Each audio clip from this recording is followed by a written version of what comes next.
आइए चले, हम सब हर दिन उन्हें ऐसे ही याद करते हुए, उनकी बातों को याद करते हुए बिताते चले।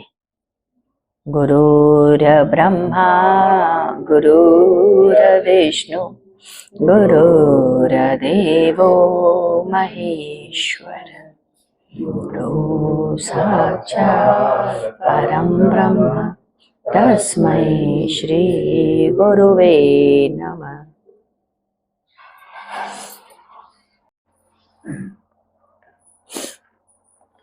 भक्त रघु केवट।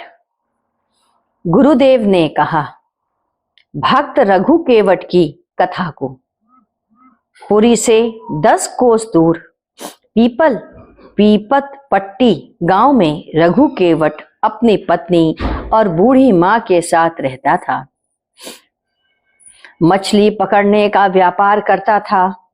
वह जब मछली को तड़पता हुआ देखता तो जाल से निकालकर वापस जल में डाल देता। तब वह प्रभु से विनती करके कहता, हे भगवान, एक तो मैं इस संसार के जाल में पड़ा हूं, दूसरे इसे भी मौत के गले में क्यों डाल दूं? एक बार उसने जाल फेंक करके मछली पकड़ी।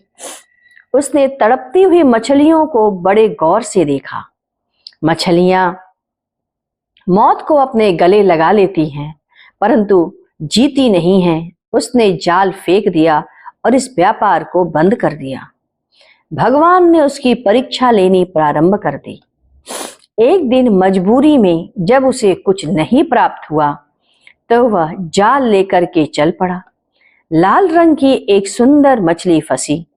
उसे ले आया और कहा, हे भगवान, तुम तो सभी में मौजूद हो।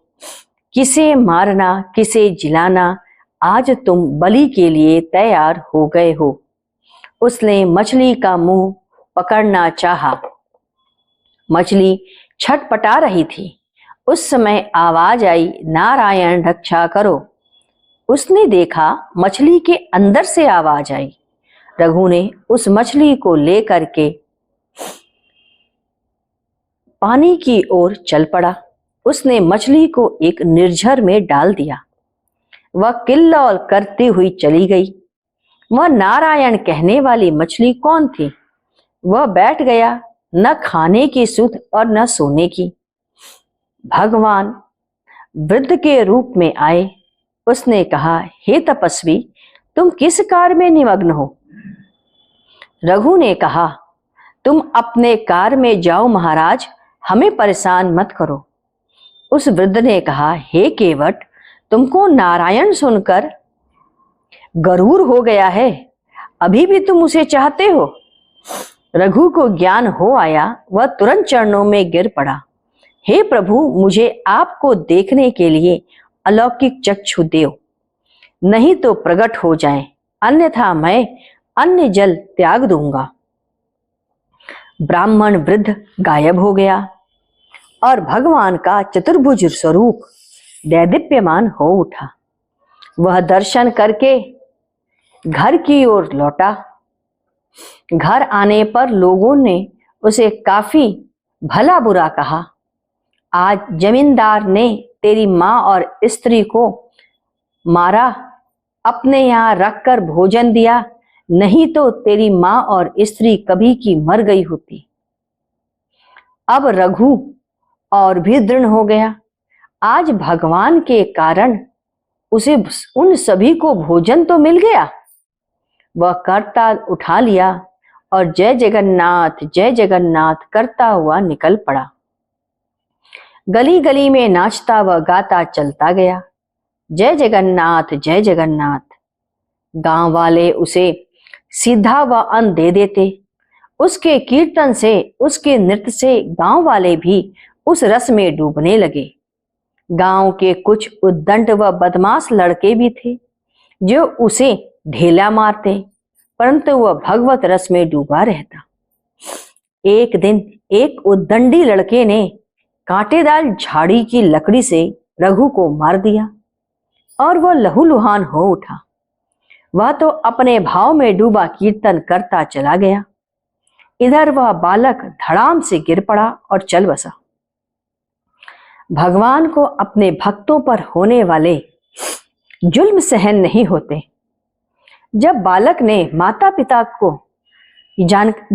के माता पिता को इस बात की जानकारी हुई तो वे रघु के घर जाकर उससे विनती करने लगे, दुखों से घिरे हुए मेरे बालक ने कृत्य किया है, उसे क्षमा कर दो। सभी उसके पैरों पर गिर पड़े। रघु ने कहा, चलो लाश के पास। सभी लाश के पास पहुंचे और उसके चारों तरफ खड़े होकर कीर्तन करने लगे। कुछ देर में गांव वालों ने देखा मरा हुआ बालक जीवित हो उठा और उठकर सभी के साथ कीर्तन करने लगा। यह दृश्य देखकर लोगों के हृदय फट गए। गांव वालों को रघु व केवट व मल्लाह बड़ा ही प्रिय और प्यारा हो गया। एक दिन रघु को बड़ी इच्छा हुई भगवान को भोग लगाने की। खाने के बाद जो अन्न बच गए थे उसी से उसने भगवान को भोग लगाया। भगवान स्वयं आ गए। भक्त रघु बड़ा ही प्रसन्न हुआ। आनंद की सीमा नहीं रही। सब कुछ देने को भक्त तैयार। इधर भगवान खा रहे हैं और भक्त खिला रहा है। उधर जगन्नाथ देव के मंदिर में भगवान को भोग लगाया जा रहा है। शीशे में भगवान की जो छवि उतरती थी वो भोग की सामग्री लगाई जाती है। राजा भी थोड़े समय के लिए दर्शन हेतु आते हैं। राजा ने देखा शीशे में भगवान की छवि गायब है। अधर्म हो गया, उसे मूर्छा हो आई। मूर्छित अवस्था में उसने देखा उस पल रघु केवट के घर में भगवान भोजन कर रहे हैं। तंद्रा टूटी। वह तुरंत रघु केवट के घर पहुंचा। देखा रघु केवट भोजन करा रहा है परंतु खाने वाला गायब है। रघु भोजन कराता जा रहा है, खाने वाला दिखाई नहीं पड़ रहा है। आवाज दी, होश नहीं। पूछा, किसे खिला रहे हो? वहां कौन है? रघु ने कहा, साक्षात जगन्नाथ देव को भोजन खिला रहे हैं। राजा रघु को साथ लेकर पुरी आता है और जो छवि भगवान जगन्नाथ की शीशे में दिखाई नहीं पड़ रही थी, इस समय भव्य दर्शन हो रहा है। राजा ने आज्ञा दी, आज से रघु केवट मंदिर के एक कोने में रहेगा तथा मंदिर की व्यवस्था और भव्यता में कर्म करता रहेगा। वहीं एक दिन भगवान का भक्त रघु केवट रस में डूबा हुआ हमेशा हमेशा के लिए भगवान जगन्नाथ देव के पास चला गया। शुद्ध माया अशुद्ध माया दोनों से जो परे होकर चला जाता है वही माया आपको ज्ञानी बना सकती है, अज्ञानी बना सकती है। इसलिए जो निरंतर भजन कीर्तन व ध्यान करते चलता है वह स्वर्ग नहीं, वैकुंठ नहीं, स्वयं परमेश्वर के धाम में चला जाता है। 2 फरवरी। आज सायंकाल गुरुदेव ने हम लोगों को बताया कि आदि से कुछ नहीं था, आदि शून्य था। शून्य माने पूर्ण सन्नाटा, ध्वनि नहीं। यह शून्य महाशून्य में समाहित था। विष्णु को महाशून्य महाव्यापक कहते हैं।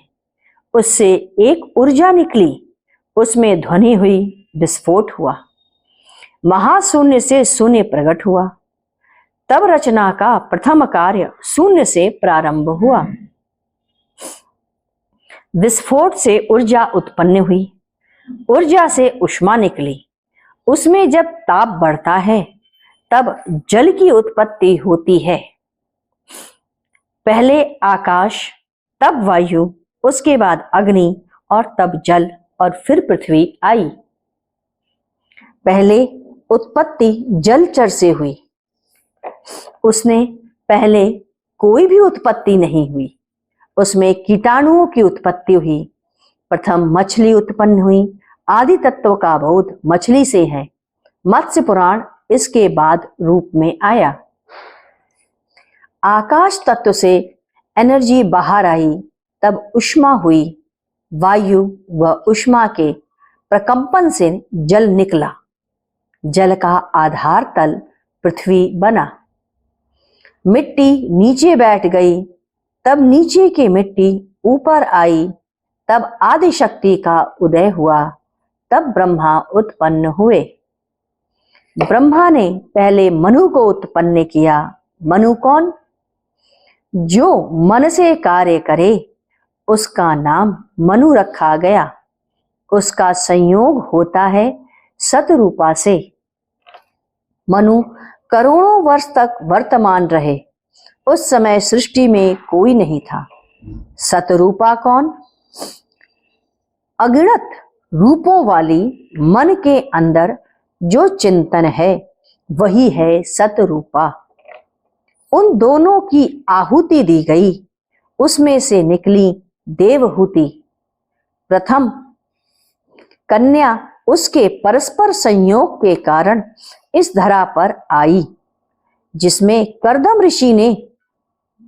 ऋषि ने ग्रहण किया और उनके परंपरा और संयोग से कपिल मुनि उत्पन्न हुए और इस प्रकार सृष्टि का विस्तार होता गया। सृष्टि माने कहीं भी रचना हो उसे सृष्टि कहते हैं।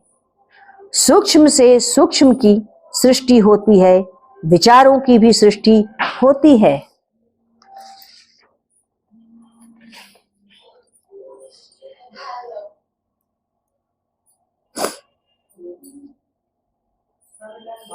देखिए, हम सब यूं ही अच्छी कथाओं को पढ़ते रहें, उसको समझते रहें, उसको अंतःकरण में बैठाते रहें और सद्गुरुदेव को याद करते हुए चलते रहें। बोलिए सद्गुरुदेव भगवान की जय।